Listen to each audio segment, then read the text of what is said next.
पूर्व गृह मंत्री वरिष्ठ विधायक भूपेंद्र सिंह ने कांग्रेस के नेता हेमंत कटारे द्वारा लगाए गए आरोपों को सिरे से खारिज करते हुए कहा कि हेमंत कटारे जी मैनेज होकर पत्रकार वार्ताएं करते हैं। उसके कई उदाहरण हैं।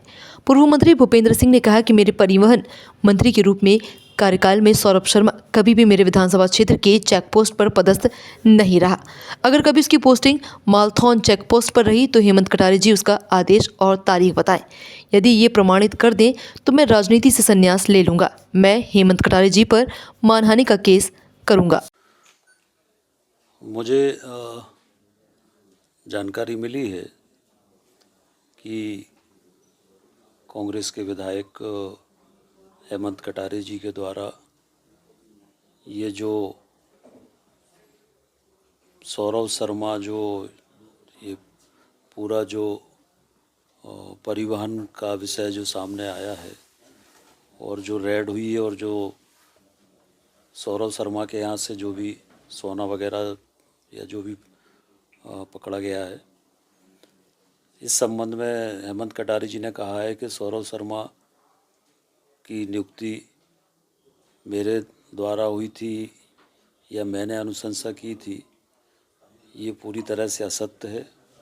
मैं पहले भी इस बात को कह चुका हूँ कि वो एक भी ऐसी नोटशीट दिखा दें कि जिसमें मैंने सौरभ शर्मा की नियुक्ति की अनुशंसा की हो या अनुमोदन किया हो या सहानुभूतिपूर्वक विचार करने के लिए लिखा हो।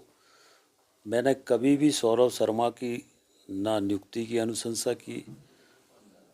एक सामान्य रूप से मंत्रियों के पास आवेदन आते हैं तो विभाग को भेज देते हैं, पर नियुक्ति का अधिकार भी परिवहन मंत्री को नहीं होता, ये आयुक्त ट्रांसपोर्ट कमिश्नर को होता है। तो मेरे द्वारा ना कोई अनुशंसा की गई, ना कोई सहानुभूतिपूर्वक विचार करने के लिए लिखा गया, ना मेरे द्वारा कोई आदेश किया गया। हम सब जानते हैं, पूरा प्रदेश जानता है कि हेमंत कटारे मैनेज होके पत्रकार वार्ता करते हैं या मैनेज होके आरोप लगाते हैं। ये कोई एक मामला नहीं है, ये लगभग इनका हर दिन का काम है। विधानसभा में अगर हम देखें तो विधानसभा में ये प्रश्न लगाते हैं, ध्यानाकर्षण लगाते हैं और उसके बाद फिर मैनेज होके उसी के पक्ष में पत्र लिखते हैं, उसी के समर्थन में पत्र लिखते, उसके बाद उस बारे में नहीं बोलते, उसके बाद उसकी कार्रवाई के बारे में कभी नहीं बोलते। इसी तरह से पूर्व में सुधीर शर्मा जी के ऊपर इन्होंने आरोप लगाए और फिर बाद में मैनेज होके और स्वयं ने कहा कि आरोप गलत थे।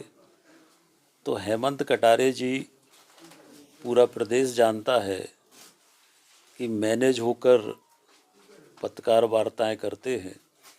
जब इस मामले में ये जो रेड हुई है, जब सारी जांच एजेंसियां जांच कर रही हैं, इनकम टैक्स भी जांच कर रहा है, ईडी भी जांच कर रही है, लोकायुक्त भी जांच कर रहा है, जब सारी जांच एजेंसियां जांच कर रही है तो क्या पत्रकार वार्ता करके जांच एजेंसियों को प्रभावित करने का प्रयास है? क्या जो असली आरोपी है उनको बचाने का प्रयास है? क्या उनको बचाने के लिए ये सारा जो मामला है वो डाइवर्ट करने का प्रयास हो रहा है? पर मैंने पहले भी कहा और आज फिर कह रहा हूँ कि जांच में सत्यता आएगी और जो भी आरोपी हैं वो सारे आरोपी, उन पर कार्रवाई सरकार करेगी।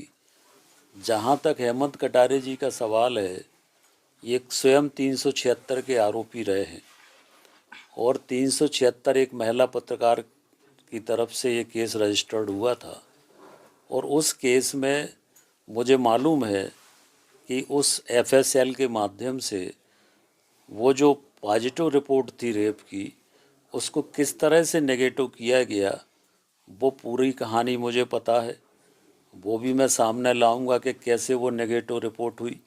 इसकी पुनः जांच के लिए भी मैं लिखूंगा। और हेमंत कटारे जी की भोपाल में आज अनेक प्रॉपर्टी हैं, अनेक संपत्ति हैं, ये कहाँ से आई? हेमंत कटारे जी का जो आईएसबीटी पर पेट्रोल पंप है उस पेट्रोल पंप के आजू बाजू में जो झुग्गी झोपड़ियां हैं, उन झुग्गी झोपड़ियों में इनके भाई योगेश कटारे के संरक्षण में गांजा बेचा जा रहा है, ब्राउन शुगर बेची जा रही है, तमाम तरह के नशीले पदार्थ बेचे जा रहे हैं।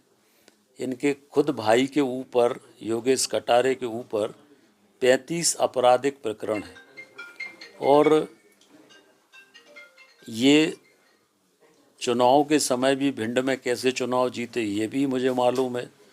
भोपाल से अपराधियों को ले जाकर बूथ कैप्चरिंग करके ये इन्होंने चुनाव जीता।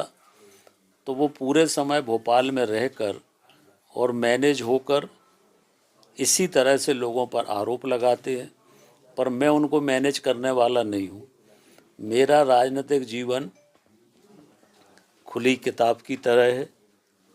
और उन्होंने कहा कि सौरव शर्मा की नियुक्ति मालथौन चेक पोस्ट पर मेरे समय में हुई थी। मेरे समय में सौरव शर्मा की ना केवल मालथौन चेक पोस्ट, किसी भी चेक पोस्ट पर नियुक्ति नहीं हुई।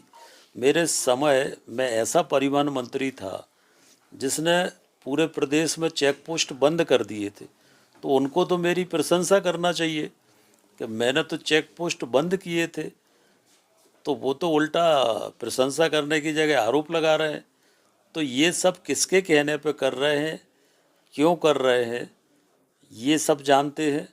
और ये पूरी तरह से एक असली आरोपियों को बचाने के लिए मामले को डाइवर्ट करने की कोशिश हो रही है। और हेमंत कटारे जी से मुझे प्रमाण पत्र लेने की ज़रूरत नहीं है। शायद उनको मेरे पारिवारिक इतिहास की जानकारी नहीं है, मेरी पैतृक संपत्ति की जानकारी शायद उनको नहीं है, और इसलिए उनने इस तरह की बात की। हमारे पिताजी ने 25 एकड़ ज़मीन जिसकी कीमत 500 करोड़ है मंदिर के लिए दान दी है। तो जिसके पिता 25 एकड़ मंदिर के लिए दान 500 करोड़ की ज़मीन दे रहे हैं, वो क्या ऐसे ये इस तरह की गंदगी करेगा क्या? तो ये पूरी तरह से मैनेज होकर ये पत्रकार वार्ता की है। हम इसकी खिलाफ मानहानि भी करेंगे। और ये क्यों हो रहा है, इसके पीछे कौन है, ये सबको मालूम है। और कैसे कैसे मैनेज होते हैं ये भी मुझे पता है। और इसमें भी कैसे मैनेज हुए वो भी मुझे पता है। और इसमें भी क्या मिला वो भी मुझे पता है। इन पे कुछ